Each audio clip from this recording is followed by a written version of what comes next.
Welcome to The Explainer. Today, we're diving into a wild historical mystery where ancient texts and archaeology collide. For centuries, this Quranic verse about Pharaoh's downfall was just seen as a general metaphor for divine rejection. But beneath the surface, the real, ancient cultural background of this phrase was completely lost to history. Why? Because for over 1,000 years, Egyptian hieroglyphics were totally unreadable. The key was gone. So countless ancient temples were covered in these intricate inscriptions, but their secrets were literally locked away. Then, boom, 1799, the Rosetta Stone is discovered, finally allowing humanity to read ancient Egyptian once again. Thanks to Jean-François Champollion, centuries of buried religious texts and royal inscriptions were suddenly brought back to life. Researchers found something incredible. Ancient Egyptian literature actually portrayed the whole cosmos weeping for a dying pharaoh.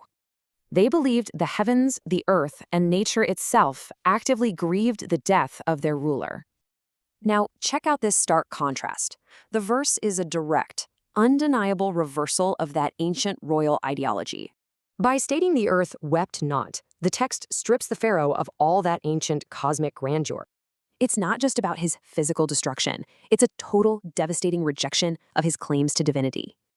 Which brings us to a massive historical puzzle. Why is this specific linguistic connection so incredibly fascinating? Because in 7th century Arabia, this highly specific pharaonic cultural context was completely unavailable. It was unknown.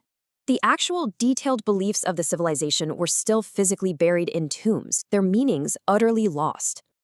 So how could an unusually specific 7th century text perfectly mirror a buried, completely unreadable ancient language? Historically speaking, there is absolutely zero evidence that ancient Egyptian religious texts ever made it to 7th century Arabia.